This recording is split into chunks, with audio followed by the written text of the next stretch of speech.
Mark sheet بنانے کے لیے ہم لوگ شیٹ پر سب سے پہلے سیل پر کوئی بھی ایک ڈمی نام اسکول کا ٹائپ کر لیتے ہیں، لائک ABC اسکول کریم آباد کراچی، اور ڈفرینٹ سیل کے اوپر ڈفرینٹ کیپشنس یا ہیڈنگس ٹائپ کر لیتے ہیں. لائک مجھے ایک مارک شیٹ بنانی ہے جس کے اندر serial number, name, English, math, science, total, percentage اور گریڈ کی کچھ ہیڈنگز ہونی چاہیے. سیریل نمبر پرنٹ کرنے کا طریقہ میں آپ کو پہلے ہی بتا چکا ہوں. آپ 1 لکھ کر ماؤس کو ڈاٹ کے اوپر رکھیں، جب وہ پلس بن جائے گا تب کلک پریس کرتے ہوئے نیچے آئیں گے. یہ مارک شیٹس کے سیریل نمبر جو ہے وہ جنریٹ ہو گئے. دین اس کے بعد آپ ڈمی نام اپنی مرضی سے کوئی بھی ٹائپ کر دیں.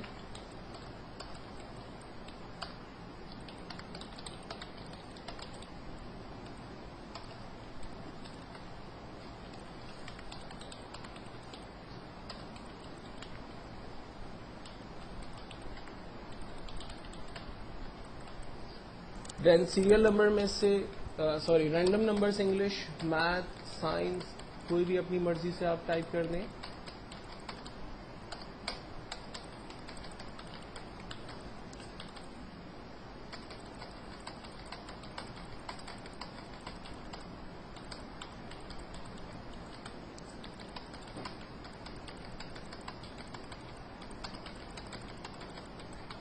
ٹوٹل نکالنے کے لیے اس میں سب سے آسان طریقہ یہ ہے کہ آپ پہلے 3 نمبرز کو رینج میں لیں، جہاں آپ کو ٹوٹل کا آنسر چاہیے وہاں تک کی رینج بنا لیں، اور ہمارے پاس یہاں ایک ٹول ہے آٹو سم، جسٹ اس پہ کلک کریں آپ کے پاس ٹوٹل آنسر آ جائے گا. اس طرح سے آپ باری باری تمام اسٹوڈنٹس کے کالمز کو رینج میں لے کر ان کا ٹوٹل نکال سکتے ہیں. لیکن اگر آپ ایک ایک کر کے تمام کا ٹوٹل نکالیں گے تو یہ بہت زیادہ ٹائم لگائے گا، کیونکہ اگر میرے پاس یہ 10 ریکارڈس ہیں تو ان کا ٹوٹل کرنا کوئی بگ ڈیل نہیں ہے. لیکن اگر ایک بہت بڑی مارک شیٹ ہے تو اس پہ ٹوٹل نکالنے کے لیے مجھے اس طرح سے اگر میں کروں گا تو کافی ٹائم میرا اس میں یوز ہو جائے گا. تو اس کا بہتر اور آسان طریقہ یہ ہے کہ تمام نمبرز کو آپ رینج میں لے لیں اور جہاں اس کا ٹوٹل چاہیے وہاں تک کی رینج بنا لیں، اور جسٹ ایک آٹو سم کے بٹن پہ کلک کریں، تمام اسٹوڈنٹس کا ٹوٹل آپ کے پاس ایک ہی کلک پر آ جائے گا. دوسرا طریقہ یہ ہے کہ آپ صرف پہلے اسٹوڈنٹ کا ٹوٹل نکالیں اور اس پر ڈبل کلک کر دیں، آپ کے پاس تمام اسٹوڈنٹس کا ٹوٹل آ جائے گا، یا پھر اس کو جسٹ ڈریگ کر دیں، تمام اسٹوڈنٹس کا ٹوٹل آپ کے پاس آ گیا. نیکسٹ ہے ہمارے پاس فارمولا پرسنٹیج کا. ایکسل میں ہر فارمولا اسٹارٹ ہوتا ہے ایکول کے سائن کے ساتھ. تو سب سے پہلے ہم لوگ ایکول بٹن پریس کرتے ہیں، اس کے بعد اسٹوڈنٹ کے ٹوٹل نمبر پہ کلک کرتے ہیں. میرے پاس آ رہا ہے F5 اس لیے آ رہا ہے کیونکہ F کالم اور 5 نمبر کی را پر میں موجود ہوں اور اس نے اس پرٹیکولر سیل کو رینج میں لیا ہوا ہے، تو اس لیے مجھے وہ بتاتا ہے F5. ہم کہتے ہیں ٹھیک ہے، ڈیوائڈیڈ بائی ٹوٹل نمبر. اب علی نے انگلش میں 85 نمبر لیے 100 میں سے، میتھس میں 74 نمبر لیے 100 میں سے، سائنس میں 74 نمبر لیے 100 میں سے. تو ایکچوئل میں میرے پاس 3 سبجیکٹ ہیں اور ہر سبجیکٹ کو 100 میں سے نمبر دیے، تو ٹوٹل سبجیکٹ نمبر ہو گئے 300. تو میں نے یہاں پر دیا divided by 300 multiply by 100. Over all percentage ہمیشہ ہم لوگ 100 میں سے نکالتے ہیں، تو میں نے ملٹیپلائی بائی 100 دیا، انٹر کیا، فرسٹ اسٹوڈنٹ کی پرسنٹیج میرے پاس آ گئی، اور بالکل پہلے کی طرح ہم اس کو ڈریگ کرتے ہیں، تمام اسٹوڈنٹ کی پرسنٹیج میرے پاس آ گئی. دین اس کے بعد امپورٹنٹ فارمولا ہے گریڈ کا. اب گریڈ کے فارمولے کو یوز کرنے سے پہلے 5 لاجیکل چیزوں کو سمجھ لیں. گریڈ کے فارمولے میں سائن یوز ہوتی ہے. نمبر 1 گریٹر دین، اس سائن کو کہتے ہیں گریٹر دین. اس کے برابر ایک اور سائن یوز ہوتی ہے جس کو کہتے ہیں لیس دین. اگر میں کہتا ہوں کہ بچے کی ویلیو بڑی ہے 80 سے، تو کمپیوٹر جو ہے وہ 80 سے بڑی ویلیو کو چیک کرے گا، 80 کو نہیں چیک کرے گا، یعنی 81، 82، 83 کو چیک کرے گا، کیونکہ ہم نے کہا کہ اگر پرسنٹیج بڑی ہے 80 سے تو اس میں 80 کو نہیں چیک کیا جا رہا، 81، 82، 83 کو چیک کیا جا رہا ہے. اگر ہم کہتے ہیں کہ ویلیو چھوٹی ہے 80 سے، تو اس کا مطلب ہے کہ وہ 80 کو نہیں چیک کر رہا، 80 سے چھوٹی ویلیو کو چیک کر رہا ہے، 79، 78، 76 کو. ہم کہتے ہیں کہ اگر ویلیو بڑی ہے برابر ہے 80 کے، تو اس کا مطلب ہے کہ وہ 80 کو بھی چیک کرے اور 80 سے بڑی ویلیو کو بھی چیک کرے، کیونکہ ہم نے گریٹر دین ایکولس ٹو کر دیا.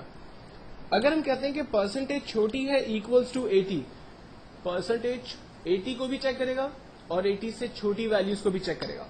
جبکہ پانچویں کنڈیشن ہے پرسنٹیج برابر ہے 80 کے، تو ایگزیکٹلی 80 اگر پرسنٹیج آ رہی ہے تو اسی کو وہ چیک کرے گا، ادروائز تمام ویلیو کو وہ اگنور کرے گا.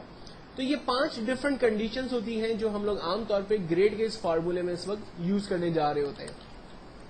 پہلا فارمولا گریڈ کا پہلے اسٹوڈنٹ کے لیے ہم استعمال کرتے ہیں ایکولس ٹو اف کا مطلب ہے اگر بریکٹ اوپن اس سیل کی ویلیو پہلے بچے کی پرسنٹیج پہ کلک کیا سیل ایڈریس آ رہا ہے G5 ہم نے کہا اگر اس سیل کی ویلیو بڑی ہے برابر ہے 80 کے تو کاما اس بچے کو A+ گریڈ دے دیں. ایکسل اور پروگرامنگ لینگویج کے اندر ہمیشہ خیال رکھنا کہ وہ ویلیو جو آپ کو screen per as it is print کروانی ہوگی اس ویلیو کو آپ انورٹڈ کاما کے اندر دیتے ہیں. ہم نے کہا اگر G5 کی ویلیو بڑی ہے برابر ہے 80 کے تو کاما اس بچے کو A+ گریڈ دے دیں. اور اگر ایسا نہ ہو تو کیا کرے پھر ہمیں دوسری کنڈیشن لگانی ہوگی اور دوبارہ اف کو کھول کر دوبارہ اس پہ ایک نیا فارمولا ایڈ کرنا ہوگا. ایکچولی فارمولے کا سینٹیکس یہی ہوگا فارمولے کی کنڈیشنز چینج ہوتی رہیں گی. میں آپ کو کر کے بتا دیتا ہوں. دوسرا فارمولا لگانے کے لیے ہم نے کاما لگایا اور لکھتے ہیں اف. جب اف کے اندر مزید اف کھلتے ہیں تو اس کو کہتے ہیں نیسٹڈ لوپ. بریکٹ اوپن اگر اس سیل کی ویلیو بڑی ہے برابر ہے 70 کے تو اس بچے کو A گریڈ دے دیں. تیسری کنڈیشن اف اگر اس سیل کی ویلیو بڑی ہے برابر ہے 60 کے تو اس کو B گریڈ دے دیں. دین فورتھ کنڈیشن اگر اس سیل کی ویلیو بڑی ہے برابر ہے 50 کے تو اس کو C گریڈ دے دیں. اف اگر اس سیل کی ویلیو بڑی ہے برابر ہے 40 کے تو اس کو D گریڈ دے دیں. فائنلی ہم کہتے ہیں کہ اگر سیل کی ویلیو چھوٹی ہے برابر ہے 39 کے تو اس کو فیل کر دیں. اب جتنے بریکٹ اوپن ہوئے ہیں اتنے بریکٹ ہمیں کلوز کرنے ہوں گے. ایکسل میں یوزلی یہ ہوتا ہے کہ جب آپ ایک دفعہ بریکٹ اوپن کرتے ہیں تو اسے کلوز کرنے کی نیڈ نہیں ہوتی ہے, لیکن جب آپ ایک سے زیادہ بریکٹ اوپن کریں گے تو ان کو کلوز بھی کرنا پڑے گا. تو یہاں پر میرے 6 بریکٹس اوپن ہوئے ہیں تو میں ان 6 بریکٹ کو کلوز کر رہا ہوں. 1 2 3 4 5 6 اور ہر بریکٹ کا اپنا ایک کلر ہے تو ہمیں اس سے اندازہ بھی ہو جاتا ہے کہ وہ بریکٹ پراپرلی کلوز ہو رہے یا نہیں ہو رہے. فائنلی میں نے انٹر کیا, پہلے بچے کا گریڈ میرے پاس آ گیا اور اس کو سامنے رکھتے ہوئے میں ڈریگ کرتا ہوں, تمام اسٹوڈنٹس کا گریڈ میرے پاس آ جاتا ہے. اب ایکسل میں اتنے فارمولے لگانے کی کیا ضرورت تھی یا اتنا لمبا چوڑا کام کرنے کی ضرورت کیا تھی؟ یہ کام ہم شارٹ طریقے سے بھی کر لیتے تو ہمارا آنسر جو ہے وہ جنریٹ ہو جاتا, یا ہم مینولی ٹائپ کر لیتے, ہاتھ سے لکھ لیتے. ایکچوئل میں ایکسل میں سب سے امپورٹنٹ چیز اس کے فارمولے ہی ہے. لوگ ایکسل کو پسند کرتے ہیں یا نا پسند کرتے ہیں, اس کا ریزن یہی ہے کہ اس کے فارمولے بڑے خطرناک ہیں. لوگوں کو پسند آتے ہیں فارمولے تو وہ محنت کرتے ہیں, سیکھتے ہیں. لوگوں کو نہیں پسند آتے تو گھبراتے ہیں اور چھوڑ کے چلے جاتے ہیں. ٹھیک ہے, تو ایکسل میں کیا فائدہ ہوا ان فارمولوں کو لگانے سے؟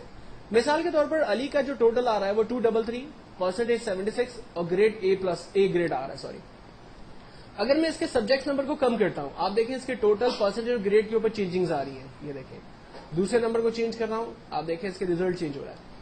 تو کمپیوٹر جو ہے وہ دیے ہوئے فارمولے کے درمیان ہی موومنٹ کر رہا ہے اور آنسر آٹومیٹکلی ٹوٹل پرسنٹیج اور گریڈ کا جنریٹ کر رہا ہے. اگر میں اس کے نمبرز کو انکریز کرتا ہوں, آپ دیکھیں اس کا ٹوٹل پرسنٹیج انکریز ہوا, اس کا گریڈ جو ہے وہ انکریز ہوا, اس کا پرسنٹیج انکریز ہو رہا ہے. ایوری تھنگ ورکنگ میں ہے کیونکہ ہم نے فارمولوں میں تمام چیزوں کو جو ہے وہ آرڈر پوزیشن کے اندر رکھا ہوا ہے. تو یہ ایک مارک شیٹ کا کانسیپٹ ہے. مارک شیٹ کو کریٹ کرنے کے بعد جو ہم نے ٹاپ پر ہیڈنگز دی تھی, اب اس کو ذرا سینٹرلائز کرتے ہیں اپنی مارک شیٹ کا. اس وقت میرا جو آخری کالم ہے وہ ایچ ہے, تو ہم لوگ مارک شیٹ کو ایچ کالم سے رینج بنانا شروع کرتے ہیں, اے سے اور ایچ تک کی رینج بناتے ہیں. یہ پہلے ٹیکسٹ کے ساتھ آپ بہیو کریں گے. یہاں پر ایک ٹول ہے ہمارے پاس, مرج اینڈ سینٹر. جسٹ اس ٹول پر کلک کرتے ہیں, ہمارا ٹیکسٹ سینٹرلائز ہو گیا مارک شیٹ کا. دین سیکنڈ ہیڈنگ کو چوز کیا, کریم آباد کراچی, اور اس کو بھی ہم نے سینٹرلائز کر دیا. دین اس کے بعد بولڈ اٹیلک کو سارے ٹولز میں آپ کو بتا چکا ہوں, آپ فارمیٹنگ کے حوالے سے ان کو یوز کر سکتے ہیں. اس کے بعد میں ٹیکسٹ کی بارڈر بنا لیتا ہوں اور تاکہ میرا ٹیکسٹ جو ہے وہ تھوڑا سا فارمیٹنگ کے حوالے سے خوبصورت نظر آئے. یہ ہماری ایک کمپلیٹ مارک شیٹ ہے جس پر ہم نے ٹوٹل پرسنٹیج اور گریڈ کے فارمولوں کو یوز کیا ہے.